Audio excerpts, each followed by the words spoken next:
Bonjour, bonsoir à tous. Bonsoir. Bonsoir Teken. Bonsoir Félix. Comment va Teken? Ça va bien. Et toi? Eh ben écoute, toujours éclaté. Hein.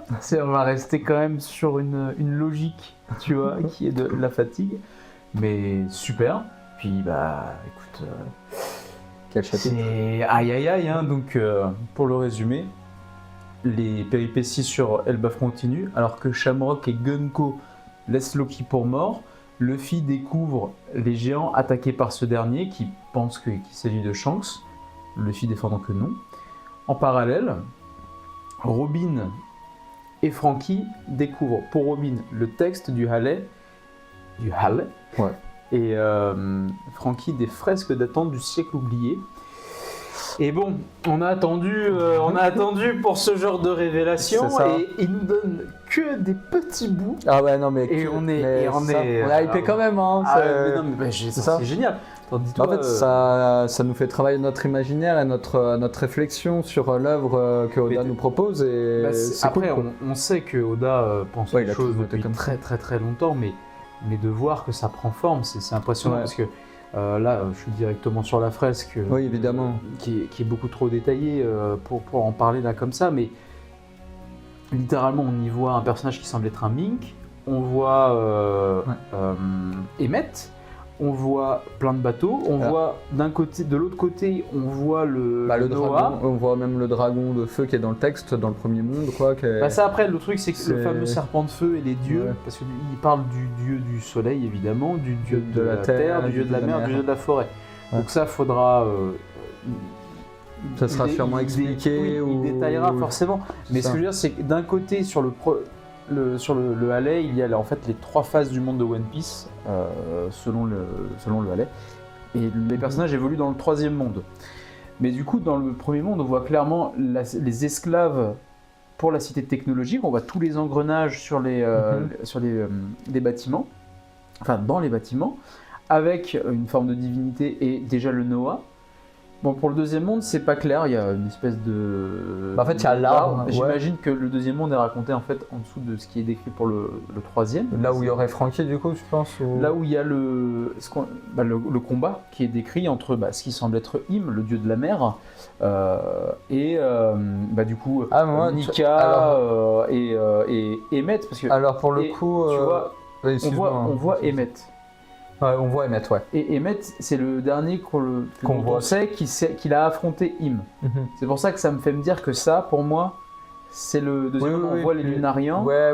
Puis même si tu regardes bien, moi j'avais regardé un petit peu et on voit un petit dessin qui représente une sirène, même juste à côté d'elle. Voilà, il y a une espèce de tontata. C'est ça. C'est pour ça que pour moi, ça décrit clairement le combat qui a eu lieu entre le deuxième et le troisième monde. Et en même temps, ils ne pouvaient pas dessiner le troisième monde vu qu'on est dedans. Voilà, c'est ça. Ou alors en fait, la réflexion se résume assez simplement. Ça. Non, mais après c'est intéressant. Franchement, c'est stylé. Reprenons peut-être depuis le début, puis on en reparlera à la fin. Donc, révélation. Du coup, c'est son frère jumeau. Et voilà, il le dit lui-même. Une affaire qui roule. Ça, vraiment. Ça, pour le coup, Oda, des fois, il nous fait des explications simples et claires. Même les personnages, il faut pas de métaphore, il le dit direct. Et en même temps, ça laisse plein de suspense, parce que paraît-il que Shanks serait revenu à Marie-Joie. Du coup, un événement qui nous tarde d'être raconté, hein, c'est qu'est-ce qui s'est passé, dans quel contexte il est revenu. Je pense pas qu'il parle de la rêverie. Non, je pense qu'il a dû revenir avant, tu vois. Maintenant... à quel moment de son parcours Après, peut-être après la mort de Roger, je pense, ou un truc comme ça. Ça doit être dans sa vie de pirate. Je pense pas en tant qu'enfant. Non, mais après, quand il... Ouais, comme tu dis, dans sa vie de pirate, c'est quand il parcourt, quand il crée son équipage, etc. Peut-être qu'il apprend Peut-être que justement, après la mort de Roger, il cherche à savoir qui il est vraiment, tu vois. Il y a peut-être de ça. De toute façon, on aura sûrement son passé. C'est ça, mais il y a de fortes chances avec ce qu'il nous révèle. Mais en deux phrases, il nous a à la fois il a répondu à une question, il en a ouvert plein d'autres. Oui, du classique Oda. Classico. Bon, pareil, le fameux fruit du cerbère théorisé pour Barbe Noire, on l'a vu, c'est dans l'épée de Shamrock. Ouais, c'est un fruit du démon, tu penses? Mais je pense que c'est un fruit du démon. C'est un peu comme... parce que du coup, c'est un peu... Théma, rappelle-toi. tard à l'époque. Ouais, Enies Lobby. Spandam. Ouais, Spandam, c'est ça, ouais. Avec son épée, son fruit de l'éléphant. Fried. Bah là, du coup, je pense que c'est clairement ça. Ouais, c'est vrai que ça y ressemblait beaucoup, mais en tout cas, ça m'a fait penser aussi à ça. Oui, puis bon, ça justifie la puissance du type, c'est qu'à la fois c'est un épéiste hors pair, et il a un fruit craqué dans l'épée. Ouais. Donc, trop bien. J'imagine que c'est le boss. Loki se prend une terrible attaque de la part de l'épée de Shamrock. Et bon, connaissant Oda, il n'est pas mort. Non, il n'est pas mort. Mais c'est ça. Dans quel état il va finir l'arc? C'est surtout ça. Est-ce qu'il y a son pote qui va enfin arriver, avec qui il discutait par escargophone, Loki, je sais pas. Ouais, bien sûr. Est-ce qu'on va découvrir du soin magique? Parce que là, le gars, c'est pire que Après, c'est pas pire que Zoro et l'attaque de Kaido. Non, mais c'est vrai c'est vrai que c'est pas loin. Après, Oda souvent dans ce genre de situation, ça me fait penser un peu comme Zoro quand Zoro, tu sais, il se fait couper par Mihawk au tout début ou quoi. C'est très spectaculaire, très sanglant entre guillemets. Mais Zoro était dans un très très mauvais état, donc à voir. Mais bon, je pense que ça l'écarte du statut d'antagoniste. Ouais. J'ai du mal à croire. Mais de toute façon, à moins de son fruit, c'est ça. Après avoir son fruit, mais ouais. Le soigner. Et puis après, c'est pareil, on ne sait pas sur quelle échelle de temps va se dérouler l'arc. Et c'est vrai que là, pour l'instant, Loki, Luffy et compagnie, je pense qu'ils vont aller le chercher. Peut-être que c'est même eux qui vont le sauver. Mais ouais. Après, quand Luffy et tout, quand Luffy découvre les gens et qu'ils discutent de c'est Shanks, non c'est pas Shanks machin. Mais pareil, on va enfin voir ce type. Bon, moi je pense que c'est Scopper Gammon. Le type qui buvait avec Crocus sur une planche il y a tard l'époque quoi. C'était dans les nouvelles du monde. Donc c'était après le tome 61. Donc, on va enfin avoir des nouvelles de lui. J'imagine que c'est sans doute aussi le mari de Ripley. Le mari, a priori, elle a dit il y a un humain, machin. A priori, il n'y a pas des millions d'humains qui vont sur disons que ça fait pas comme Rayleigh qui s'est installé sur les Sabaody. Ouais. J'imagine que lui s'est installé là-bas. Donc, mais trop hâte, parce qu'en plus, Luffy évoque vraiment le fait que pour Shanks, sa famille, c'est l'équipage de Roger. Sauf Baggy, bon moi ça m'a fumé la petite crotte. Vraiment la petite, c'est ça. Mais c'est vrai que j'imagine que Scopper Gaban en sait plus sur Shanks. Il en sait beaucoup évidemment, mais il en sait plus que ce qui peut y paraître. Je pense que Roger, quand ils ont trouvé le bébé, ils ont fini par se douter que... Oui, et puis après, on n'a pas tous les... Parce que, on sait que du coup... on sait que... En fait, il y a dans le film... c'est pour ça qu'on sait que... ouais, c'est ça, dans le film Red, on sait que Shanks a été trouvé bébé dans un coffre. On le sait aussi dans les chapitres sur le passé de... je vais y arriver. Sur le passé de... God Valley. On l'apprend aussi là à ce moment-là, mais effectivement, on sait que c'est un descendant des Figarland. Oui, de toute façon, voilà. Et puis, du coup, oui, on imagine que Scopper Gaban, avec Rayleigh et Roger, ils ont dû aider Garp. C'est ça, ils ont dû comprendre que c'était un enfant de dragon céleste. Ou alors c'est Shanks qui allait leur en parler, parce que quelque part tout ça c'est sa famille, donc ils ont pu échanger là-dessus. Donc trop cool. Je crois que le Halley c'est super, Shamrock c'est génial, mais je t'avoue que moi cette rencontre qu'on attend mais depuis... Ah oui, c'est ça, c'est rencontrer ce gars-là. Est-ce que c'est vraiment Scopper Gaban ou est-ce que c'est un autre gars ou un autre, mais en tout cas, ça va être un élément de lore vraiment important. Donc puis pareil, pas de pause.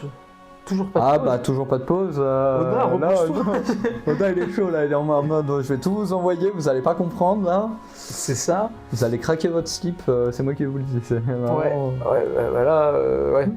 Effectivement. Et Franky qui découvre cette fresque, Robin en parallèle qui découvre le Halley.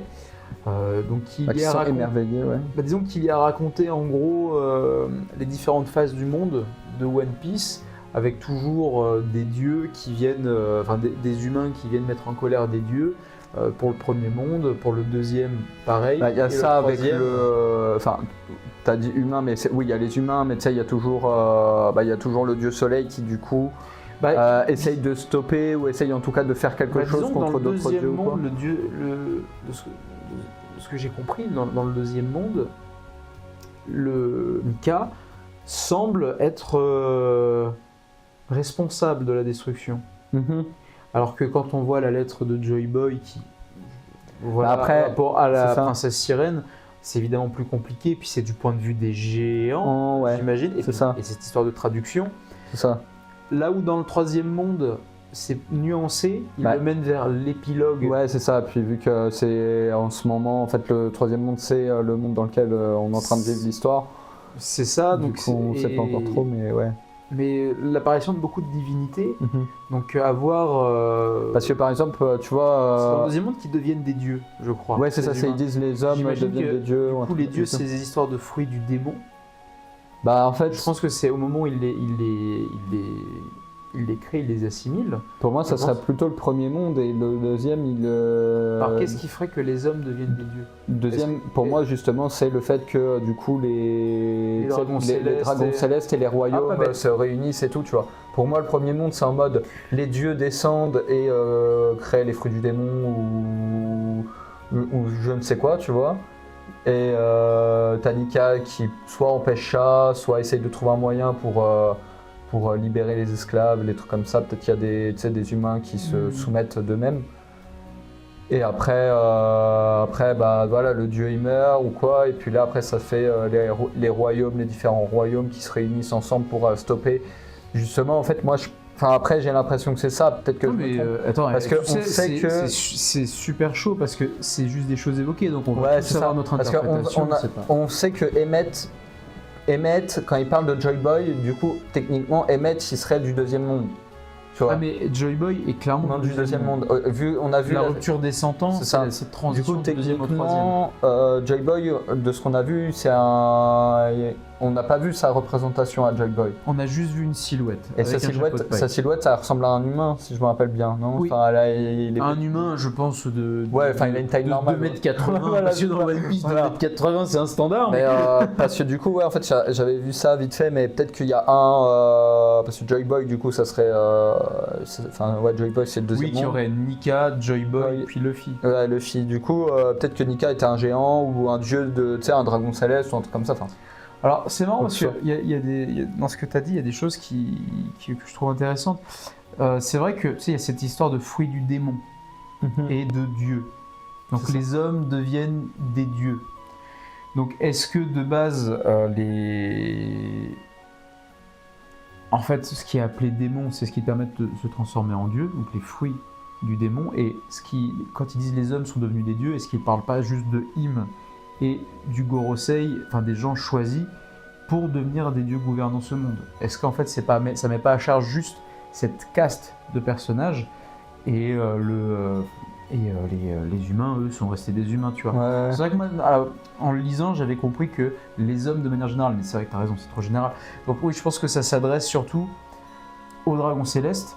Sachant que de base, les dragons célestes étaient des hommes, vu que c'était des royaumes qui se sont battus. C'est ça, qui se sont alliés, et j'imagine qu'en fait ils sont devenus dieux grâce à une combinaison de fruits du démon et d'un pouvoir global sur Terre. Voilà, après il y a les peuples de la demi-lune, la lune. Ça, vu qu'il parle de ça dans le deuxième monde. Retour des nerfs. C'est qu'en fait, il faudrait revoir les fresques que Ener voit sur la lune. Pour essayer peut-être de refaire un parallèle et tout, un parallèle. Là, mais ça, comme tu dis, on part sur des théories. Il faudrait là, ça va être en faire une vidéo. Ça va être beaucoup d'interprétations. C'est ça, et aussi, ouais. Et en fait, un peu comme les géants quand ils ont lu le Harley, c'est le Harley Davidson. Le Harley Davidson. Petite moto là. Mais ouais, c'est en mode même nous on fait notre propre interprétation. Puis tout à l'heure, je t'ai dit une bêtise en plus, parce qu'en fait, je pense que ce qui est dessiné, c'est vraiment juste le deuxième monde. C'est-à-dire qu'il parlait d'un royaume technologique avec des gens asservis qu'on voit sur le côté droit, et sur le côté gauche, il y a la guerre, et peut-être qu'il y a eu deux mondes ultra technologiques qui se sont effondrés. Mais encore une fois, c'est des gens qui n'étaient pas là au premier monde. Donc je pense qu'en fait, c'est juste le deuxième. Après, faut pas oublier qu'il y a alors après, ça a peut-être rien à voir, mais tu sais, il y a le chapeau de paille géant à Marie-Joie. Ouais. Du coup, est-ce que ça n'a pas aussi un lien avec peut-être le premier monde ou... Ça voudrait dire que Im a vu le premier monde. Ou le deuxième. Bah après... Le chapeau de paille géant, je pense... Enfin, on verra, est-ce que c'était pas un cadeau? Est-ce que c'était pas... Parce qu'on voit que Joy Boy a son chapeau, mais il n'a pas la tête, il n'a pas l'envergure du chapeau. Est-ce que c'était pas un chapeau qu'il voulait offrir à la Shirahoshi de l'époque, à Poséidon? Est-ce qu'il n'y avait pas quelque chose de...